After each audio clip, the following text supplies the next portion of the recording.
Olá pessoal, um excelente sábado para vocês, um bom dia a todos. Meus amigos, deixa eu falar uma coisa para vocês aqui. Tem uns 3 ou 4 dias que eu não consigo ficar nem 10 minutos, 15 minutos. Quando começa a dar 10, 15 minutos, começa uma dor na minha coluna muito grande. Você vê que tem coisas na vida que ecoam para a vida toda, né? Quando eu era jovem, jogava bola e um adversário me deu uma banda, eu caí sentado no chão e de lá para cá uma das vértebras da minha coluna deu problema. Já tirei raio-x, tudo, não deu nada, mas deve ter sido na junta, né, na cartilagem entre uma vértebra e outra. Enfim, e época de frio então, gente, nossa, eu sinto muita dor e incomoda demais. Mas vamos lá, eu vou passar algumas informações para vocês aqui, mas ontem eu recebi, tem coisa que entristece a gente, né? Josemir, você fala demais. O outro fala assim, Josemir, quando der uma notícia, faz vários vídeos para dar uma notícia, porque quando você chega na última notícia a gente já esqueceu a primeira. Ele tem algum problema de cabeça, não é possível. Agora, por que eu passo várias informações para vocês? Primeiro, falar demais. Não é questão de falar demais. Eu estou dando uma matéria, não sou robô, eu tenho que, né, dar meu parecer, falar. Isso aqui é um entretenimento. Eu sei que tem gente que gosta, né? Outros vão dizer assim, Josemir, não liga não, são esses canhotinhas que entram, enfim. Mas eu estou falando justamente por isso, para me desabafar, para falar para vocês o que a gente passa.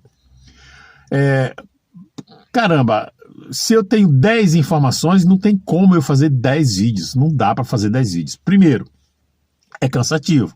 Porque tem que fazer, são 10 edições.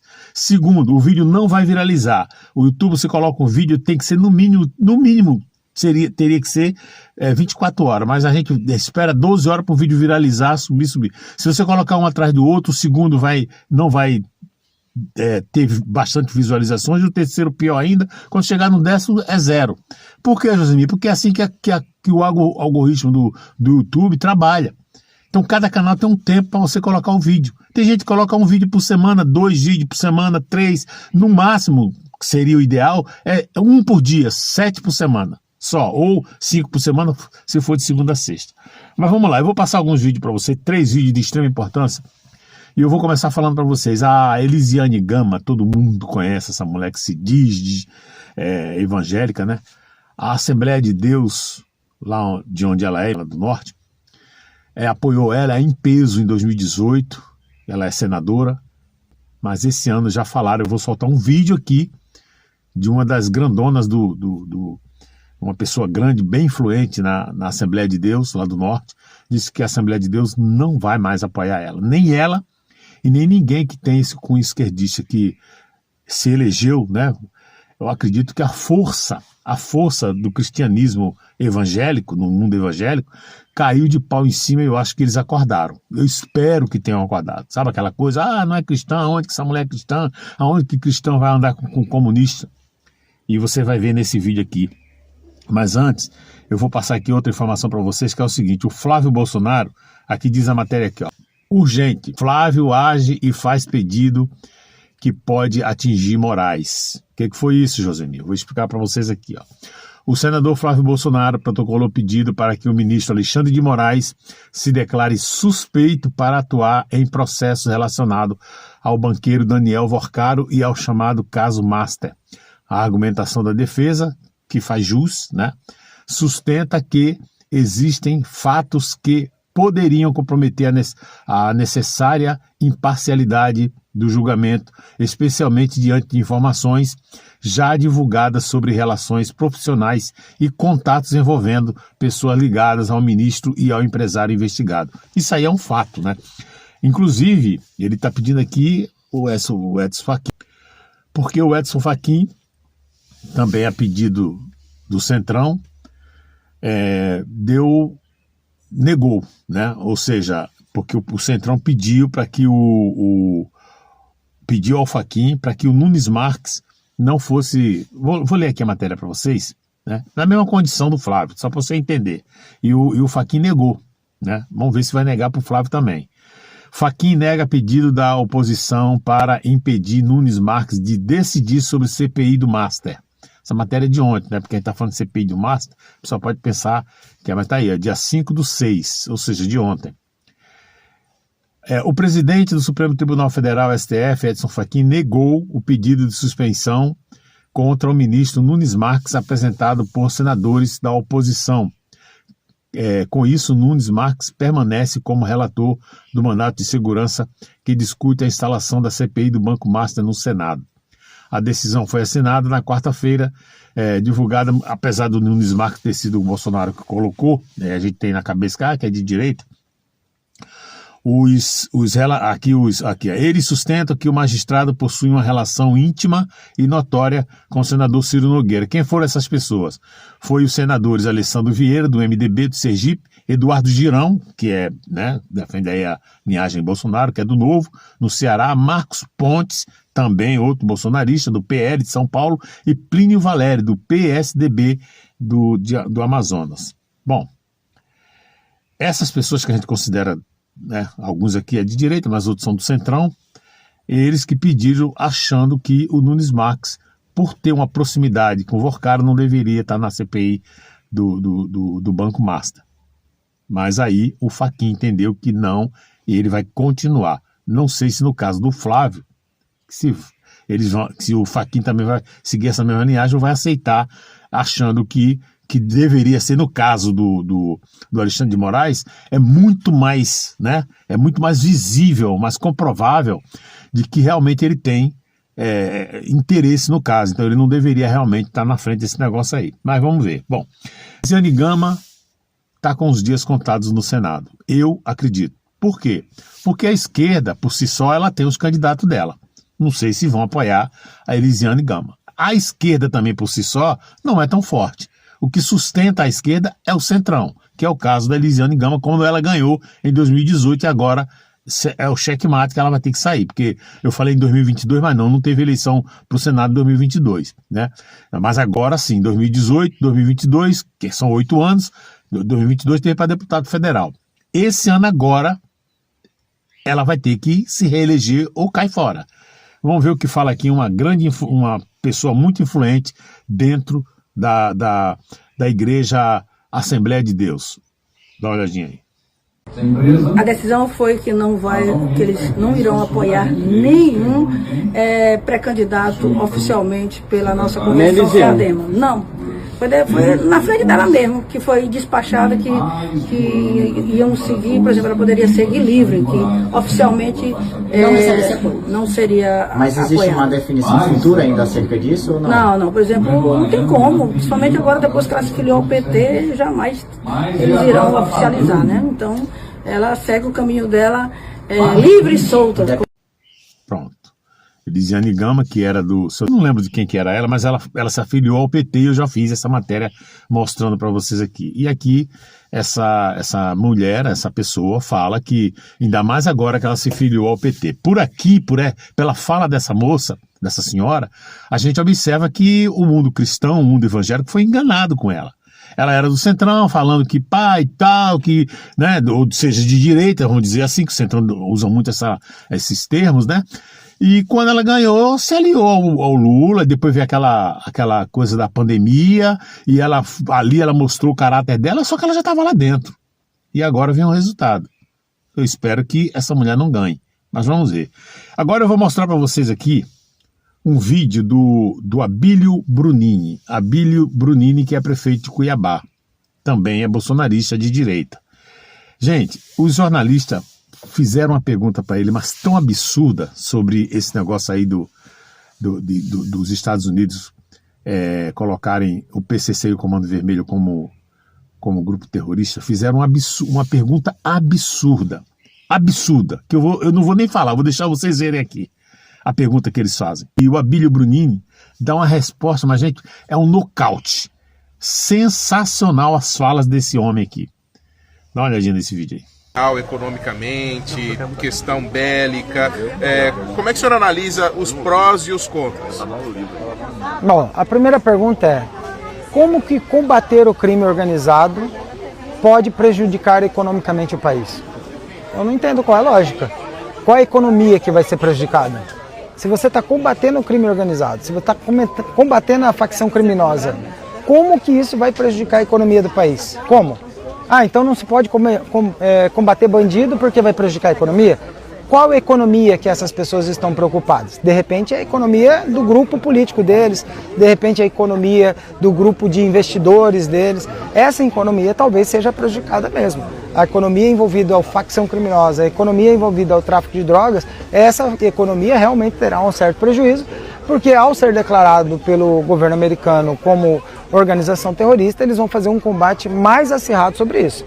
Agora, entenda bem, lá no Oriente Médio, as organizações terroristas, elas arrancam o cabelo das pessoas, ela vai lá e passa uma navalha no cabelo das mulheres por acusar que uma mulher traiu um traficante. Ela faz isso? Faz, persegue as mulheres. Aqui no Brasil, as facções criminosas arrancam o cabelo das mulheres que eles entendem que traiu o traficante. Aqui no Brasil, eles ordenam, organizam, cobram para que um mercadinho possa funcionar, para que uma costureira possa trabalhar. Então cobra-se taxinhas para que possa continuar funcionando. Dominam territórios, dão salves. Pega uma pessoa, dá um salve naquela pessoa, mata, assassina, tem um próprio júri, tem um próprio tribunal paralelo, eles julgam. Então assim, tem todas as características de uma organização terrorista. O que é terrorista? Aquele que pratica terror. Se alguém escrever num grupo do WhatsApp do bairro que não é para sair ninguém, senão vai ter um salve de determinada facção criminosa, alguém sai? Não sai ninguém. Se alguém chegar e falar, é para fechar todos os mercados em tal bairro porque o comando ou tal quem mandou fechar todos os mercados, eles fecham. Por quê? Porque o terror está instalado e o narco-estado está instalado no nosso país. E então, você vai desistir de combater a criminalidade porque ela se reorganiza? Você vai parar de combater e prender um traficante porque vai surgir outro? Não. Você tem que continuar combatendo e buscar a origem do problema. A origem do problema muitas vezes não está só no bairro, não está só na boca do fumo. Às vezes está num tribunal, às vezes está num ministério, às vezes está numa Câmara Federal. Falou tudo. Vocês prestaram atenção na pergunta, que a pergunta foi meio cortada? Os jornalistas perguntando a um prefeito lá de Cuiabá, né, Abílio Brunini, o que ele acha que está todo mundo falando, né? A economia, vai mexer na economia. Gente, que absurdo! Estão preocupados que vai mexer na economia do Brasil porque vão considerar PCC e Comando... Peraí, como é que é? Mas o PCC e Comando Vermelho são criminosos. Como é que a imprensa, ou seja lá quem for que está por trás disso, né? Os bandidos canalhas do Brasil estão preocupados com mexer com a economia. Que se lasque! O crime tem que ser combatido. Mas olha o que... Aí bota na cabeça da pessoa, daqui a pouco tá todo mundo aí, não, mas não pode combater porque eu vou perder meu emprego. Gente, eu sempre falo e vou repetir. Doença por câncer é dolorosa. Ela machuca, até mata. Mas tem que ter o remédio para o câncer. Senão o câncer vai matar. Agora eu vou terminar esse vídeo aqui. A impressão que dá é que esse vídeo é antigo, mas esse vídeo é novo. De uma pessoa lá do Nordeste que gravou para esses que dizem que o Lula levou a água. Levou, mas não sei nem se manteve. Porque quem levou a água mesmo foi o Bolsonaro. Aquele povo lá, a obra estava pronta, se acabando, o Bolsonaro teve que... 60% da obra teve que refazer, ou 40%, 50%, teve que refazer para poder fazer a ligação. Válvulas estavam todas enferrujadas, tiveram que trocar, gastaram outro tanto de milhões de dinheiro e conseguiu levar a água. Todo mundo viu vários vídeos, fotos desse dia tão maravilhoso que foi, né? Ou dessas datas que foram várias compostas, vários dias de inauguração. E olha como que está hoje a transposição do Rio São Francisco levando água para o Nordeste. Pelo menos nesse trecho, que são vários trechos, tá, gente? Olha só o que se chama, 58 segundos. Dá uma olhadinha. A quantidade de cimento que tem jogado fora, velho, é um absurdo. Eu andei já uns 30 quilômetros e eu vendo esse córrego e fiquei curioso pra saber o que era. Perguntei o cara ali, o cara sabe da transposição, que era pra vir água pro sítio do pessoal. Um amigo mandou pra mim hoje essas imagens lá de Bimirim. sertão de Pernambuco. Segundo o relato de moradores da região, esse canal aí levaria água para os sítios da região. A primeira coisa que a gente deve observar é o compromisso que o PT, que a esquerda tem com o dinheiro público. Eles se preocupam bastante com todo esse dinheiro que foi gasto, que foi investido na região. Esse serviço certamente levaria água, melhoraria a produção, mataria a sede e a fome de muitas pessoas. Mas para o PT, quanto pior, melhor. Eles prometem água, prometeram muito, por muito tempo água e não levaram. Prometeram agora cerveja, picanha. Certamente esse ano terão novas promessas. Espero que mais uma vez o sertanejo, o brasileiro, não se engane. Esse é o PT. Querem você dependente, passando fome para viver dos auxílios que eles saem criando. Vamos se libertar. Vamos se libertar. Falou tudo. Eu vou terminar esse vídeo aqui pedindo para vocês que é de fé, pessoas de fé, que eu sei que tem muitas nesse Brasil afora, pessoas que creem em Deus de verdade e oram naqueles momentos, né? Olha, a gente já orou muito pelo Bolsonaro, já oramos muito pelas aquelas pessoas do 8 de janeiro e continuamos orando uns pelos outros, pedindo a Deus para que nos dê direção, que dê sabedoria para essas pessoas, que dê paz para essas pessoas, que dê saúde e discernimento. Mas tem uma pessoa hoje, que a gente quase nem comenta sobre isso, que está precisando de oração e muita. Proteção divina, porque só uma proteção divina contra esses malfeitores que está no Brasil, que chama-se André Mendonça, pastor, também ministro, ou ministro também pastor, André Mendonça. Eu sei que tem muita gente que não gosta de cristão, pelo fato dele ser pastor, há uma questão muito espiritual em cima disso tudo. São pessoas que nem se dizem cristão, não sei de qual religião que ele é cristão, mas ele se diz cristão. Não deveria nem ter falado de religião, porque quando fala cristão é uma religião só. E não gosta só porque é pastor, mas você que é de fé mesmo, você que é um verdadeiro cristão e não olha a direção, a gente tem que orar. A Bíblia nos ensina até a orar, ou pelo menos nos orienta a orar até pelos inimigos. Eu sei que é difícil, mas uma pessoa que precisa de oração é o André Mendonça e a sua família. O André Mendonça, gente, hoje tem uma grande responsabilidade de ajudar o Brasil. Não vou dizer que ele vai salvar o Brasil, mas de ajudar. Assim como os Estados Unidos não vai salvar o Brasil. Ele vai dar o pontapé inicial, vai fazer a parte dele, que é uma questão internacional, mas a gente aqui tem que lutar. Continuar na luta, arregaçar as mangas e continuar na luta, né? Sem freio, sem medo de ser feliz.